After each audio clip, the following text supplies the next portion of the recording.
Hi everyone, Deborah here, and in this video I'm going to demonstrate how to create and use a template, how to create and use different style sets, design themes, and creating your own custom design theme, how to generate a table of contents, and how to create a quick part. On my screen I have just the beginnings of a very basic business document called a memo or a memorandum. And so I've got the basics here, but I need to customize it and really make it pop and make it work for whatever business office I work in. So one of the first things I'm going to do is take the memorandum, the title, and centralize that, or rather center it on the page. So I'm going to click anywhere inside the word and then go up here on the Home tab to the paragraph group and select Center.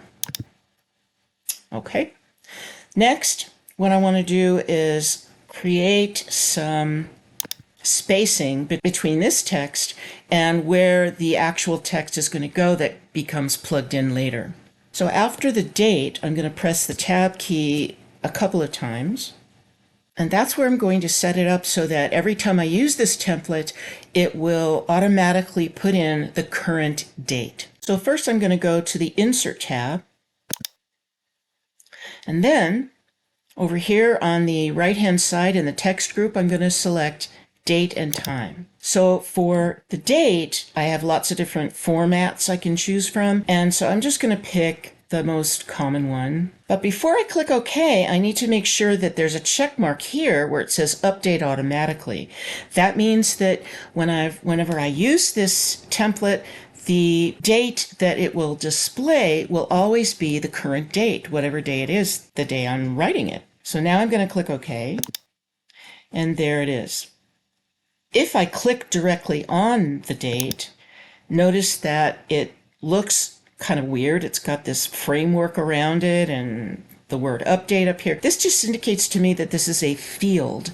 It is not just regular text. This tells me that it will automatically update, or I can manually update it too, just by clicking there. But I just wanted to show that to you. Now that I've got the date set up, I also need to set up these other three lines so that when I start typing here, when anyone starts using this form and starts typing here, it will automatically be lined up directly under that date. Now, as you can see, I hope you can see, that the date is aligned with the 1-inch mark on the ruler. So I'm going to place, for to, from, and Ray, I'm going to place a left tab marker there. So that means that if I'm here, I just press my Tab key once and it automatically goes to that marker. Same thing with from, same thing with Ray. So that'll make it a little easier to use the form later on. So now that I've got this set up, I think the one last thing I want to do before I start changing the design of it is to include a horizontal line underneath the word Ray. There's always a couple of different ways to do this, but I think the most efficient way is to go to the Home tab, go to the Borders button, and select Horizontal Line. There's my horizontal line. It doesn't look like much right now, but we're going to change that. The next thing I want to do is look at the style set. Now on the Home tab, we do have individual styles over here. And so I can, always select one of these if I wanted to. But it might be better for me to try going to style sets, which are whole collections of different styles put together. So I go to the Design tab, and here are my style sets, a whole gallery full of them. If I hover my mouse over each one, I can see what it's going to look like in the document. So I'm going to choose this one. Now, once you choose a style set, the thing to do is to go to the Home tab and go back over here to the Styles area. And when you click this little side button, it shows you the whole style set in detail here. This is what I've chose. And so all the different headings that whatever I decide on, it'll all go together and blend together very well because it's a set, a collection. Let's look at the title, Memorandum. So I'm going to choose the title for that. Okay, that is probably bigger than I really want it to be, so I don't have to use that. I don't have to use the title. I can use a different heading. I'll try using heading 1. And let's say I want to center it. All right, now for date, to, and from,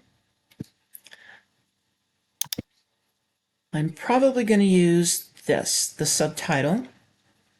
If I go to heading 2, the whole thing is in green, and I don't think I want that either. So I'm going to go with this. Decide that. Okay. And maybe I want some more space between the title and the rest of it. So I'm going to put an extra space in there. Click to the end of the word memorandum and press enter. And then what I need to do is create a tab stop for these 3 pieces. So I've selected all 3 of those. And then up here, I want the tab stop to line up with the date, so that's the 1-inch mark. So I'm going to put a left tab stop there. So that means that now, notice that that capital L, that left tab stop, is there no matter which line I'm looking at. So now if I go there and press tab, it'll go straight to exactly where I want it to go, as well as here. Okay. Now let's take a look at themes. So I'm going to click Design, go to the Design tab, and take a look at our themes. I can hover my mouse pointer over any one of them to see what it would look like. Okay, I'll go with this one, the Ion Boardroom. And also what I want to do is customize my theme to make it my own, and so that I can use it in the future. So one of the first things I want to do is go to my color palette over here for the theme colors. And once I open up the gallery, I can pick out whichever color theme I want. I'll go with Violet 2. And I also want the title, Memorandum, to be bold. And I want this horizontal line to be a color as well. Well, first I have to select it. And in order to do that, because this is a horizontal line that was inserted, I have to double click on the line to select it and bring up the formatting dialog box. The width is 100%, the height is 1.5. I'm going to change it to, say, 2 points. It's a center line, it's centered equally across the page, and maybe 3 points. And most importantly, I want to change the color. So I click that, use solid color, no shading. And if I click this little button here, I get the gallery. And I can even customize the color if I want by clicking more colors down here. But right now, I'm just going to choose, I don't know, purple. And then click OK. Okay, there's my line. Now I'm ready to make this design theme a custom one. So I make sure I'm on the Design tab. I click Themes, and I go Save Current Theme right down here at the bottom.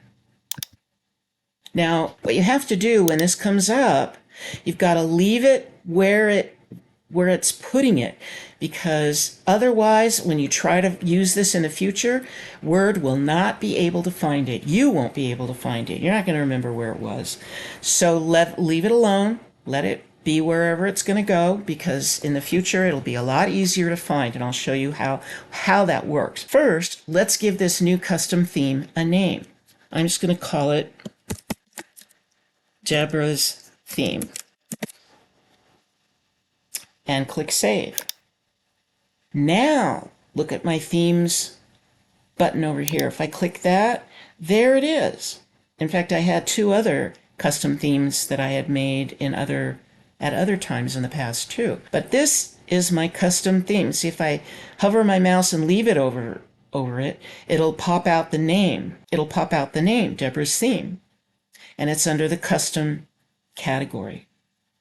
So in the future, I can always choose this theme to apply to any document or template. So now that we've done that, now what we're going to do is we're going to turn this memo document, into a template. So to do that, we're going to choose File, Save As.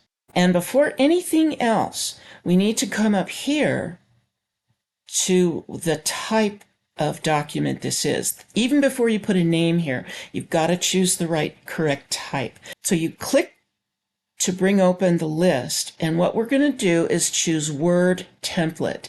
Notice the file extension is slightly different than a normal Word document. Normally it's DOCX. A Word template has DOTX. So we're going to choose that. And when that happens, the location is automatic. Once again, you don't want to change the location. Don't even worry about where to save this to. It'll go to the right place automatically. So now that we've got the type of file it's going to be, a template, then we can give it a name. I'm just going to call it memo template and click save. Notice that my title bar is reflecting the name I just gave it and the correct file extension. Okay. So here's how we use this form in the future. I'm going to close this, and here is how we would use it. I'm ready to write a memo based on that custom template. So we go to File, we go to New over here, and we go down here, we scroll down here. These are all templates you can use, by the way. And we choose Personal.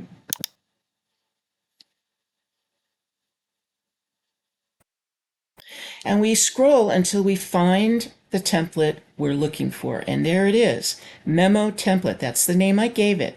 So I'm going to click once to select that, and boom, there it is. And if you look up at the top, it doesn't say the name of the template anymore. It just says document, and it has a number. Now it says 12 because I've been working in Word quite a bit today, but it's a copy made from the template, a copy of the template, but it's blank, meaning that I can now just click in here and put whatever I want to put in it. So if I'm writing this memo to George Smith, and it's from me, and I'm just pushing my down arrow. I'm not even using my tab key anymore. Pushing my down arrow because it's already set up. So I tell him what it's for. Then I can click down here and just start typing. Now, if I want to save this memo, I can. And if I do, it will be saved as its own separate file, and I can print it out or send it electronically along to George. The next thing I want to do is show you how to create an automatic table of contents. The first thing you have to be sure to do to your document is ensure that there are heading styles applied throughout. And to do that, if you're not sure, you can just click on what you think is a heading and then look up here into the styles area and see if it has any kind of heading applied to it. It has to be a heading style. It can be heading 1, 2, 3, 4, 5, whatever that is, but it must be one of the heading styles. So project management has heading 1, and then scope, schedule, and the rest all have heading 2. So now I want to put my table of contents here under contents. A lot of people, what they like to do is put the table of contents on a whole separate piece of paper, whole separate page. So I'm going to go ahead and show you how to make that happen very easily. First, what you do is click to put the flashing insertion point just to the left of the text that you want to show at the top of the next page after the table of contents. Okay, so I want the words, in other words, I want project management and its paragraph and everything that follows it to show up on a separate piece of paper after the table of contents. So I put my insertion point there, and I'm going to put in a page break. And the fast way to do that is to press and hold down the Control key on your keyboard and tap the Enter key once. And that automatically pushed it all down and created this separate page. But what's good about a page break is it did not make a whole bunch of blank line spaces. You know, if you press the Enter key a whole bunch of times, you can get the same visual effect, but it won't work out the same way. Believe me, you don't want to do it that way. It'll really mess up your document later if you do. Always use, when you want to put in a separate piece of paper, you want things to start on a separate page, always put in a page break and you can do it by the layout tab and go to breaks, or if you don't want to do that, you can just do it very quickly on your keyboard by pressing and holding down the control key and pressing and tapping enter. So now I'm ready to insert the table of contents right here. So I'm going to click to select this whole line, and I'm going to go to my References tab. On the References tab, on the very far left side, we've got Table of Contents. So I'm going to click that, and it offers me 3 different styles.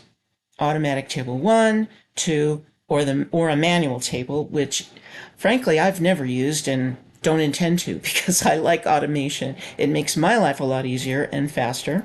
Or, I could always go here and find some other tables of content designs elsewhere, or even create a custom one myself. With the easy choice right now, I'm going to pick one of these 2, Automatic Table 2. So I'm going to click on that, and boom, it popped it right in. And what's more, these are all linked now to their respective pages, their respective parts. So on this table of contents, if I want to go immediately to the financing area, the financing title, I can hover my mouse right over it, and it's telling me Control-click to follow the link. Okay, so I'm going to press and hold down Control, and that turns my mouse pointer into a pointing hand, which of course indicates a live link. And now I can just click with my left mouse button, and it instantly takes me to that part of the document. And that could be on the second page, or it could be on the 22nd page. It doesn't matter. So if I go back up here to the table of contents, again, I can just go Control-click to go wherever I want. And the flashing insertion point will take me directly to that specific point. Now, what if I go into my document at a later time and I add to it? Maybe I type 2 or 3 extra pages of text into it. Well, that's going to throw off all of the page numbering and everything. Well, if I didn't have an automated table of contents, do you know how much work that would be? I would have to go in and retype all of the page numbers. I would have to go in and I don't even want to think about it. So all I have to do to update my table of contents is point anywhere on it, single click once, and then go up here to Update Table. Click that, and it's going to even ask me, do you want to just update the page numbers only? Or if you have more than just numbers, if you have extra text, or if you made any changes to the text, then you want to click Update Entire Table and click OK, and it automatically will do that. Next, I'm going to show you how to create a quick part. A quick part is on the Insert menu. When you click the Insert tab, over on the right-hand side on the text group, you've got a button called Quick Parts. And it is pretty much what it says it is. It's parts that you can add very quickly to your document. Okay, I'm going to just click down here into this bottom area where it's blank. Let's take a look at what kind of quick parts Word already gives you. So if you click that, you can go to Auto Text, Quick Parts, Document Properties, which we're not going to get into in this video, Fields, Building Blocks. I mean, there's all different kinds of things you can put in here. Instead, I'm going to show you how to make your own quick part. The first thing you need to do before you make a quick part is first you have to decide what you want the quick part to be made up of. Well, let's say I want it to be my name, maybe even a signature. So I can type my name, and I can change the font style of it to something a little bit more cursive looking. Then I choose the script style I like and the size that I like. Maybe I want to make it bold. Okay. So that's going to be my signature. It's going to be a quick part that I can instantly insert into any document. So I'm going to select it. Of course, you have to select it before you make it into anything. And I'm going to go to the Insert tab and over here to Quick Parts. Click the button and choose the very last choice down here, Save Selection to Quick Part Gallery. So now I have to make some decisions about it. What do I want to call it? I could just say my name, but I think instead I'm just going to call it my signature. Into the Quick Parts Gallery. And what category will I use? General category or create new category if I want. I'll just stick with general for now. And in the description, I'll just say my cursive signature. Save in, I'm going to leave it alone, or, you could put it into the normal. I wouldn't mess with the normal template though. That's kind of dangerous. I would stick with building blocks. And what are my options? Okay, insert content only. Insert content its own paragraph or its own page. I'm just going to say just put the content in, just the text. That's it. Then click OK. All right, there we go. So now I'm going to delete this and I'm going to say, okay, I want my signature. I don't want to have to go through the whole rigmarole of typing it and changing the font. So I'm going to go to Quick Parts because I did save it, and there it is right at the top. And I'm just going to click on it. Now, there's no limit to how much text you can put into a quick part. You could put your whole signature and professional title as well. You could put a whole paragraph of text in if you wanted to. I mean, you're really only limited by your imagination. And so that's quick parts. If you work with duplicate documents frequently or the same type of document frequently, I encourage you to explore quick parts. It's really a nifty tool, and it can save you a lot of time down the road.